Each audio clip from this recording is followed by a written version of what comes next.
I'm Callie Lewis. You're watching Geek Brief TV. This is Brief 370, and it's brought to you by Drobo's Cali Bundle.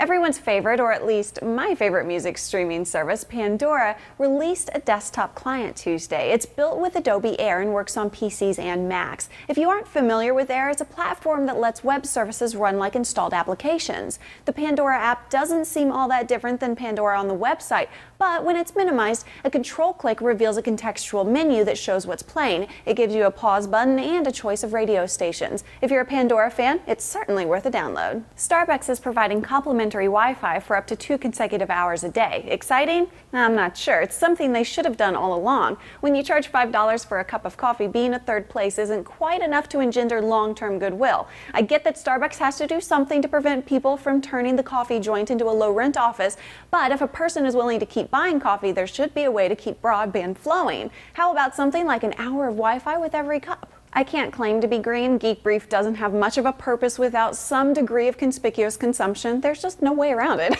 But I'm all too happy to help you save on energy costs when I have a chance. The tale I'm about to tell is a little hard to swallow, but apparently PS3s and plasma TVs consume more energy than refrigerators, even when you're not playing or watching. A study found the cost of running a PS3 to be 5 times more than running a fridge over a year. A plasma display consumes 4 times more power. Geek Brief may miss an important tech story now and then, but I'll be plurked if I'm going to miss a bacon tech story. The idea of bacon salt was exciting enough that I got some to try, and bacon salt, just like bacon, is good. I don't find myself getting quite as excited about canned bacon though. Nothing beyond the word bacon sounds appealing, and none but one of the photos looks appealing. Canned bacon comes rolled up in tissue paper, and I'm just not excited about it one tiny little bit.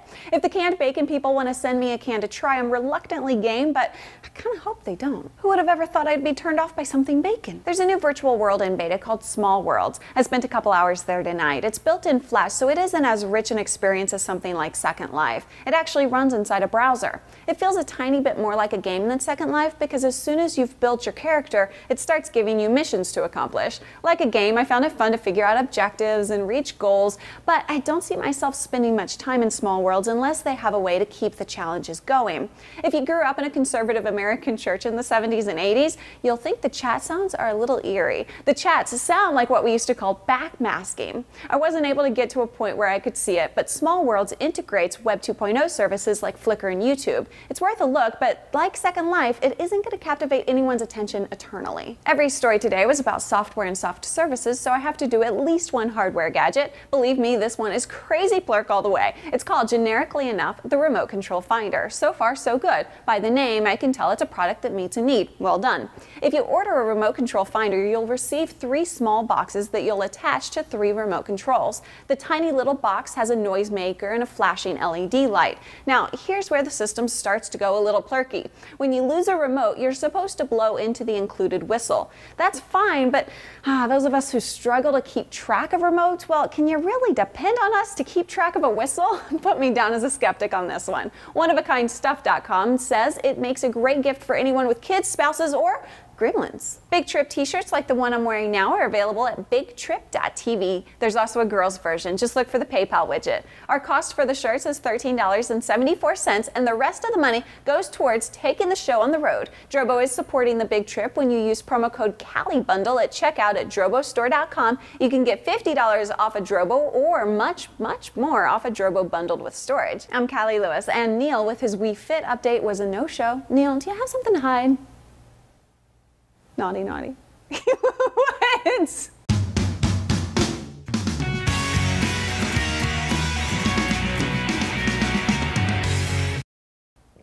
Sometimes late at night. Was that Garth Brooks? I lie awake and watch you sleeping.